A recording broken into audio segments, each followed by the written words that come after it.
Basé à Van Nuys dans le nord de Los Angeles. Il y en a quelques-uns. Et attention, top!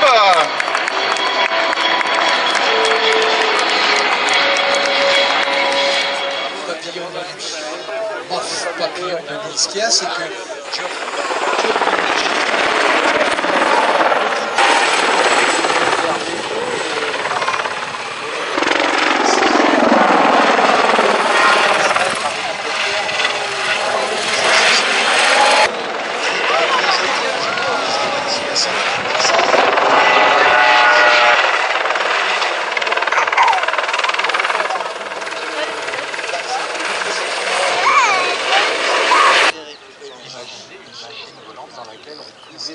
Parmi eux, on a un certain nombre de... Peut-être tout à l'heure les petits évoluer et vous verrez qu'ils dans vos appareils de chauffage. C'est finalement du kérosène, ni plus ni moins. C'est relativement facile à trouver. Pendant cette présentation, l'appareil va évoluer à une vitesse qui atteindra à peu près 250 km/h. Et comme on a une donne sur notre papier,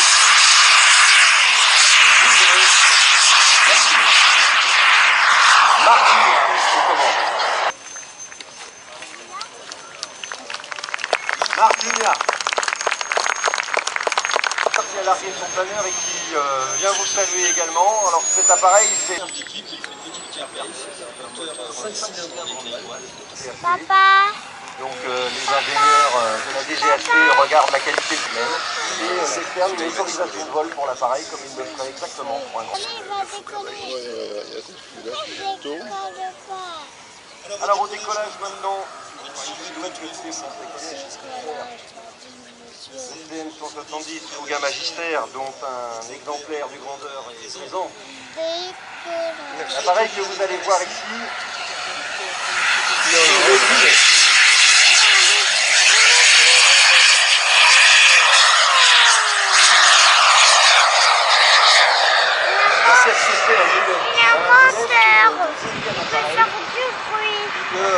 un pilote prépare.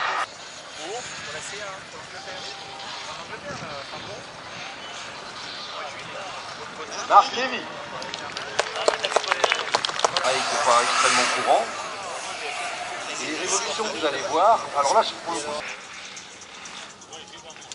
si c'est quand même pas des jouets, ce sont des...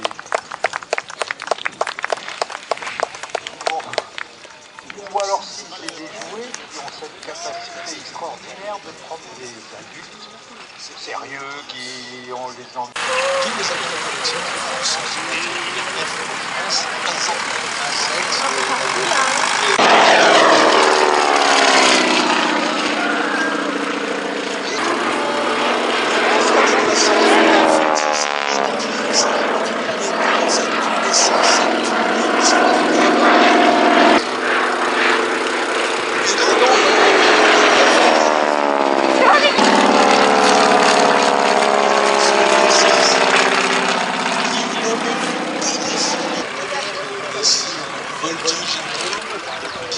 je vais partir voler lors d'un baptême de l'air.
chaque seconde au carré.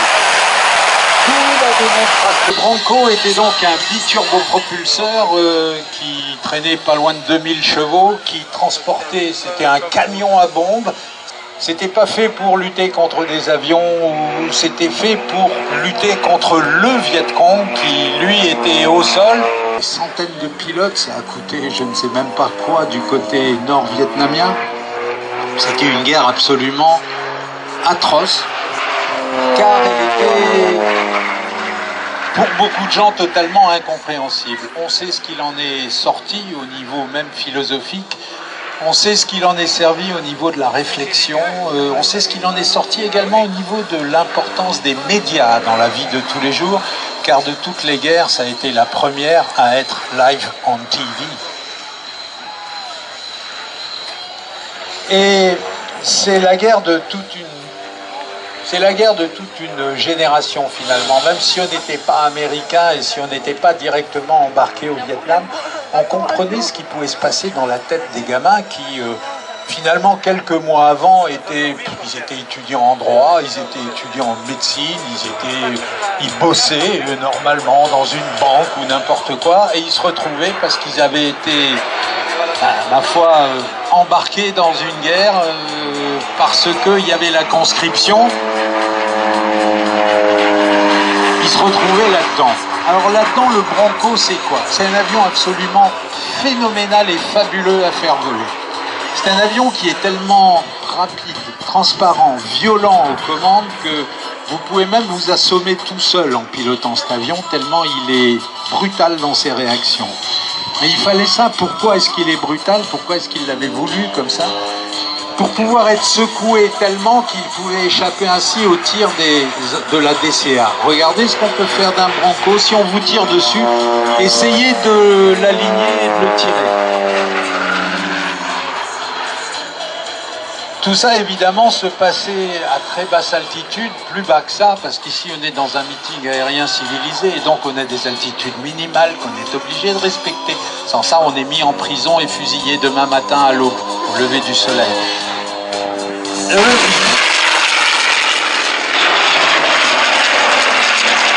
Le gros avantage de ces monstres, indépendamment du fait qu'ils étaient solides comme des camions, c'est qu'ils avaient 5 heures, 6 heures de carburant et qu'ils pouvaient orbiter, qu'ils pouvaient tourner pendant donc à peu près 4 heures, 1 heure pour aller, 1 heure pour revenir et à peu près 4 heures de temps utilisé.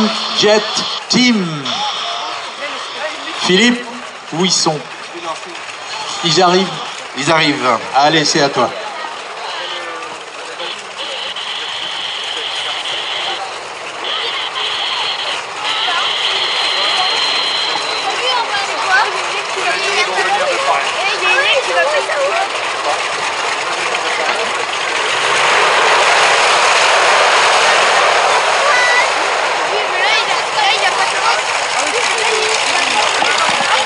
Et juste parce que c'est un copain à moi, même si à cause des ailes repliées, il vous voit mal, eh ben, j'aimerais bien que vous agitiez les mains pour remercier Christophe Brunelière dans son Skyraider de conserver en état ce monument volant.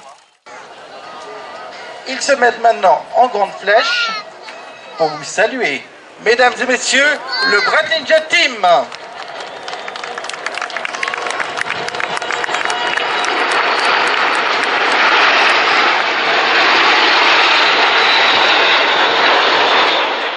Ils arrivent directement maintenant en formation et ils vont commencer directement leur programme maintenant.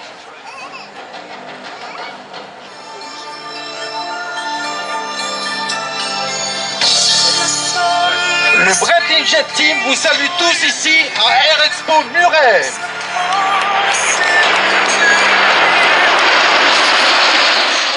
La formation Blackbird en 360 degrés. Il est à noter également que les fumées que nous utilisons sont des fumées parfaitement écologiques car elles sont issues de paraffine. Et voici le Bradley Jet Team qui vous salue encore. Et attention, top!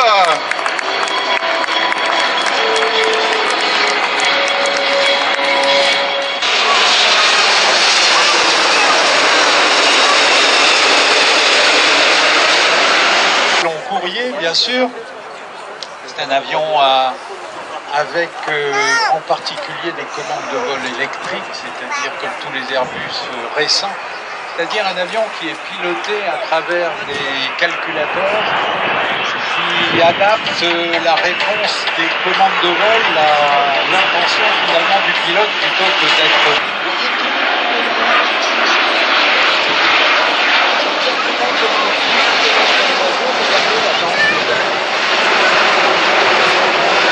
Et tout ça pour que l'avion vole d'une manière stable.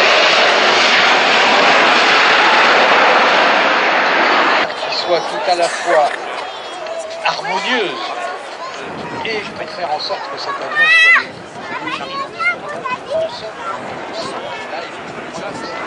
soit Merci à ceux.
C'est l'aviation, finalement c'est un peu comme manger, quoi. Si on vous dit, bah, nourrissez-vous.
allemand qui s'appelle Bartels.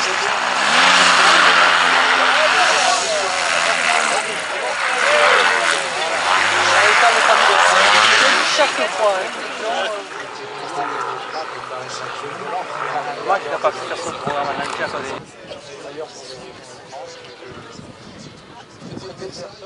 il y a de l'aérologie.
de l'armée de l'air, et plus précisément de l'école de pilotage de l'armée de l'air.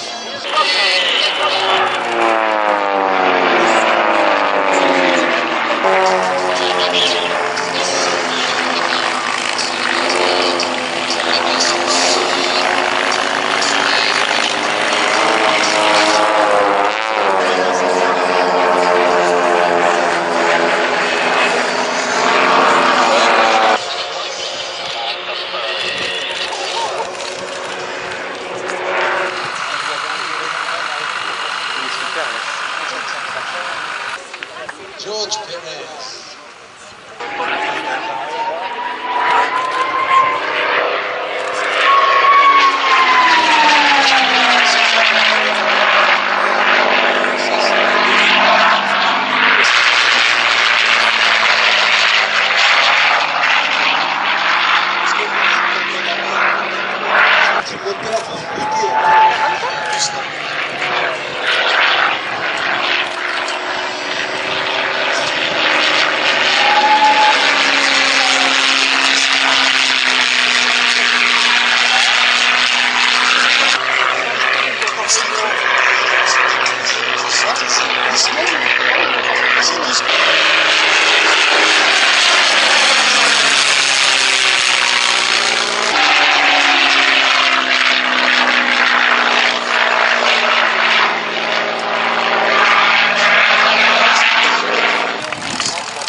Hier, je faisais un stand dans la celui-là pendant la guerre.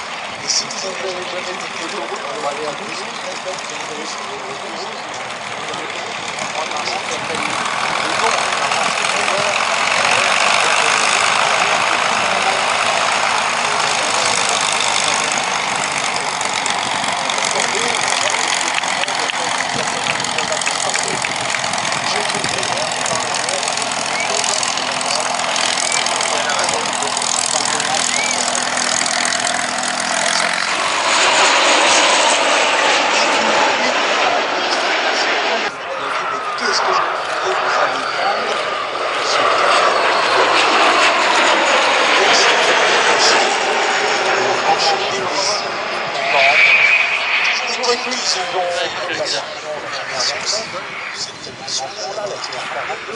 vous allez prendre ce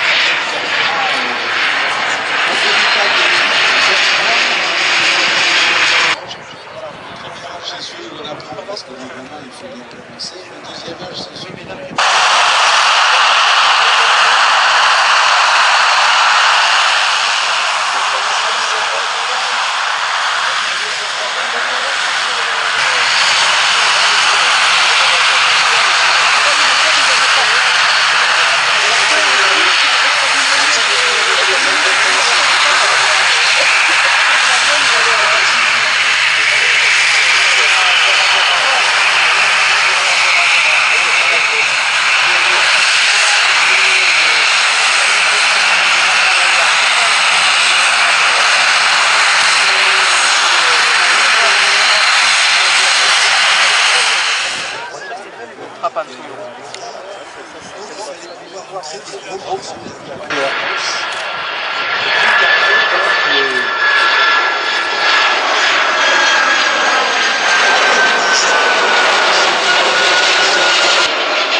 de toute évidence, cette histoire-là va durer.